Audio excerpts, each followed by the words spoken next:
Because you've done a lot of producing too, even though you played with the Trashmen and toured with the Trashmen, but you were pretty involved in the music business in Minneapolis. We had a label, Metro Beat, and West Wind, and Peak, and Metro Beat actually made money.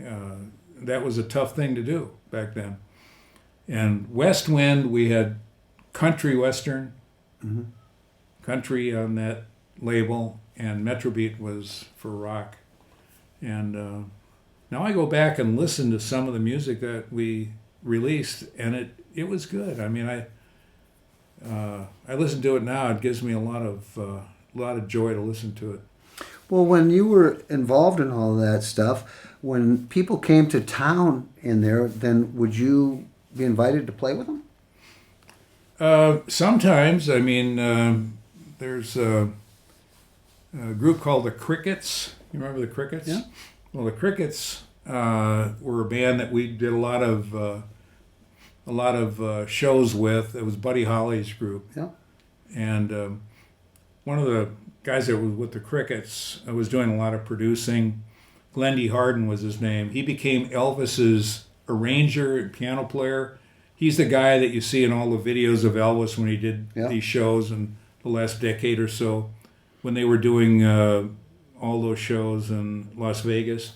Glenn is the guy playing piano. Well, he would come into town and say, I'm doing a session. This is what it is. This is what I want you to play. And so, I had opportunities to do that kind of thing. And to do commercial soundtracks. I did some of that. Mm-hmm. And it was fun because they tell you what they want to do. And, they'll come to you and say there's a new Dodge is coming out with cars with the bumblebee stripes. Back in 1968, I think it was. Yeah. And new for 68. And we've got an announcer, and we want you to put some music together for that car. And so I did. And it was it gets the juices going to create something. Yeah. And so I had a lot of fun doing that. And you played with Muddy Waters when he'd come down once in a while? That was an interesting thing. Yeah, he was in town. Mojo Buford was a great harp player that played with Muddy for a long, long time. And there was a piano player in town, Lazy Bill Lucas. It was a best blues piano player I've ever seen. And some other guys, and they were playing at a place here in town, and it was a blues place. And Mojo was going to go out, and he was going to be touring with Muddy Waters. He'd toured with him for decades before that. They were going out, and I think it was the next day, but Muddy Waters was in town, and the guitar player that was supposed to play with Mojo for this gig that night was sick. And he said, could you come and, play? Because I had done some recording with him and jamming with Mojo. And he told me, he says, Tony, you're not my first choice with this blues, but he says, I know you can play it right. Well, for him to say that, I was really flattered. So I went to the gig and didn't even ask him what it paid or anything. I think I had 2 nights off. So here I am playing another gig. Went in there, and we were playing, and in walked Muddy Waters, and the place went crazy. He came up on the stage, didn't even recognize the fact I was there, and he had his guitar, plugged in his guitar, and he started playing. And I didn't want to step on him at all. I was just playing background, And finally, he looked over at me and he went like this, like take one, and so I did. And when I got done with it, he was smiling, which is good. He was smiling, and I gave it back to him, and he did it again. And anyway, the rest of the gig went great. And at the end of the night, I was really flattered because he grabbed me by the elbow. I don't know, I was, putting my guitar away. He says, "Hey man, you want to have some ribs?" I said, "Yeah, I love ribs." So I had a chance to have ribs with Muddy Waters, which was Well, that's pretty cool. a lot of fun. I want to talk a little bit too. You had a great relationship with Jimmy Johnson and Bobby V, and I'd like to have you tell a little bit about those two guys, your relationship. Jimmy was a great guitarist. He passed away a couple years ago now. Real close friend of mine. And he was the guy that really helped put together a band called Gypsy. Yep, I remember. And they were formed from a band called the Underbeats here in town. And they went to the West Coast. Jimmy was a friend of Jimi Hendrix. He recorded with Ray Charles. Ray Charles recorded music of his. And it's kind of a funny story. Jimmy said that Ray Charles called him on the phone and he was shocked.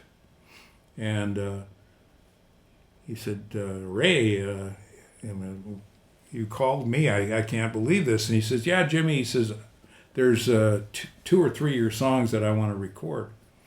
And I want you to come in the studio to make sure that you're happy with them." Jimmy said, "Anything you're going to do, Ray, is going to be just fine with me, you know. No, I want you to come in the studio."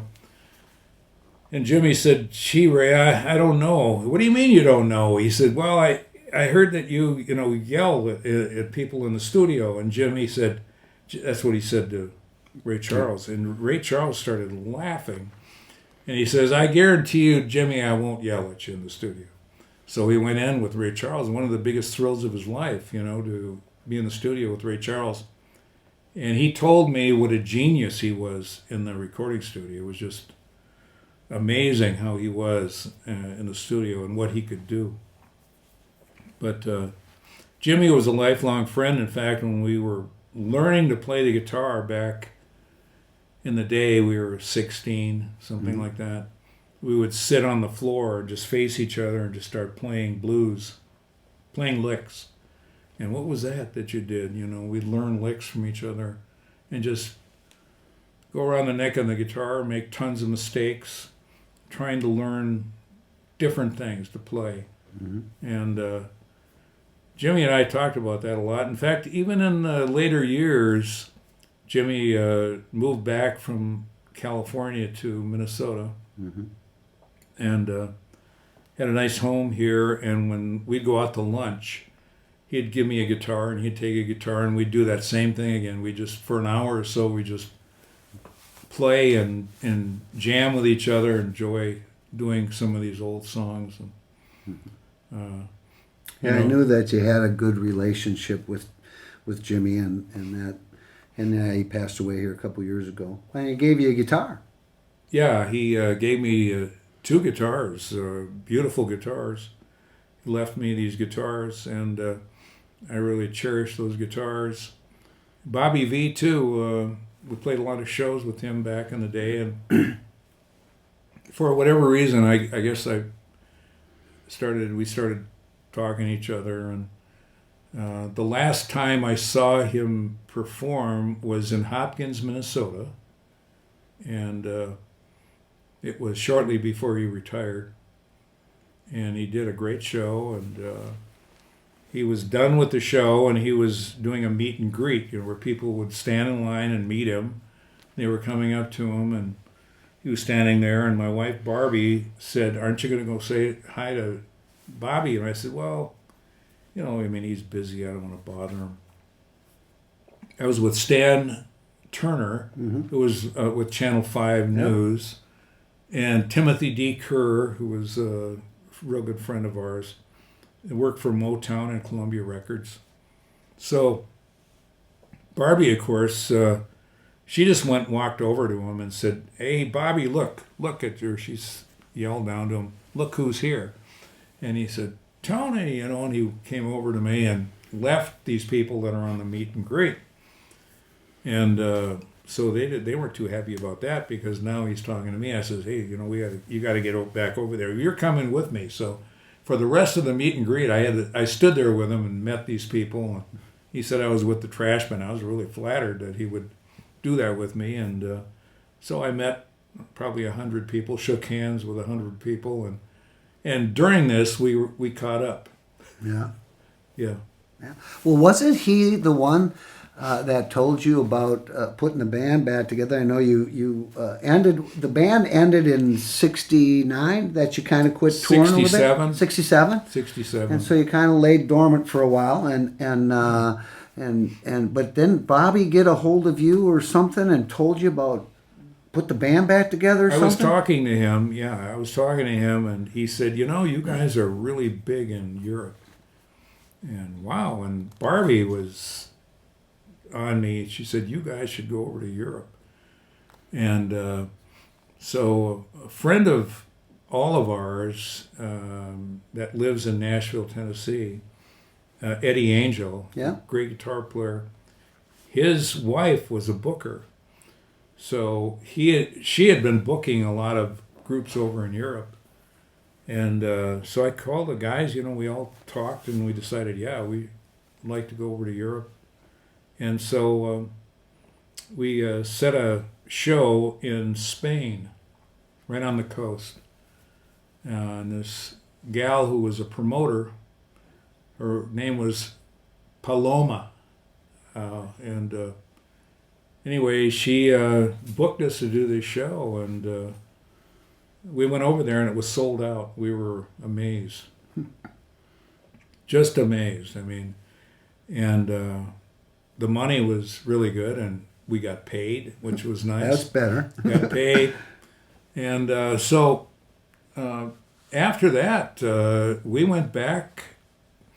I don't know exactly how many times, but I think 10, 12 times, maybe more than that, and did a bunch of shows in Europe. At one time, I think we did 23 shows at one time over there in 23 different cities.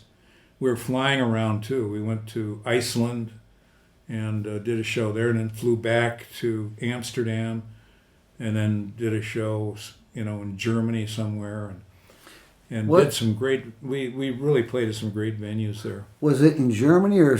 I remember you telling me one time about some guy got on a surfboard or something and came on the crowd or whatever happened. Tell One us of the about most that. incredible athletic things I've ever seen. It was there's no tables or anything. It's just heads. That's all you can see is just heads as far as you can see back. And this guy, we're playing, I don't know, King of the Surf, I think, and then we went into Surfing Bird. We're doing Surfing Bird, and this guy is standing on this ironing board, it was. And he's on top of the crowd. We couldn't believe what we were looking at, and I'm doing this, and now we had a lot of security there, because there was a lot of people there, and the security started coming down, and this guy is coming up. He's not falling off. I mean, he's doing this, and it was unbelievable. And as we're doing it now, we're really having fun. We got dancers on the stage too. They're dancers, gals that are dancing, scantily clothed, And so he's getting closer and closer, and now the guards are coming. They walk out on the stage like this. He's getting close to the stage. And so I think it was Bob. Just let him come, So he came up on the stage. He made it to the stage. I couldn't believe it. I mean, all the way down there on this surfboard, and people didn't drop him. They didn't tip it enough. I mean, it was incredible. And he got up on the stage, and he was hugging us, and we, did part of the bird again. So we brought him backstage in the room and had a beer with him and gave him, some CDs and a couple of T-shirts. We told him it was one of the most incredible athletic things we'd ever seen. For me, it's always wonderful talking about those thrilling days of yesteryear. I mean, it was quite a party. That's all I can say. We talked to the other guys in the band, we did things, and Jimmy Johnson would always say this, we did things, Tone, that people dream about. I mean, dream about doing it, but we did it. And we did it time after time after time. And when you get to be my age, almost 80 now, and you look back on those days, I mean, you have no regrets. I mean, even when we did one of these last European tours, it was long, and we did show after show and city after city. We were tired on the plane coming back, and I was asked, "Would you do it again?" I'd do it in a heartbeat. Yeah. It was so much fun. There's no greater high in the world than being on stage, particularly when the band is really with it. Yep.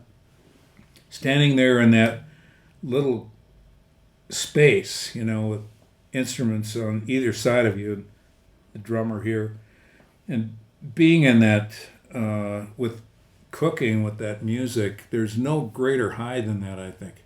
I mean, it's musicians out there, that have done that will understand what I'm saying, because that's what you look for. You look for that high you get when you're doing a song that's just clicking, and it's euphoria, really, is what it is. Well, I've seen you play at the State Fair and watched, and I can tell when, knowing you, I can tell when things are really clicking, because I can see the smile on your face, and you kind of, you're in that zone, and things are going, and it's been good. And I like that when you say you're in that zone. That's everything. Being in the zone, that's the best way to describe it. Being in that zone. And with any kind of music that you're doing, when you get in that zone, and you're in that pocket, right there in that pocket, and that music is there, and everybody's, you don't even have to think about it. You're just going, and you played with these guys so long, you know where they're going. Even when something isn't going with the song like it was supposed to, where you go off maybe onto when you're playing a lead, and they know by what you've done, they go with you. It's amazing. Not even no hesitation at all. They just go right with you, and it takes a long time to do that, and that's why a lot of bands, they never get to that point where they just they played with each other. You know what the other guy's going to do, and to me, that's being a musician. There's no greater thrill than that.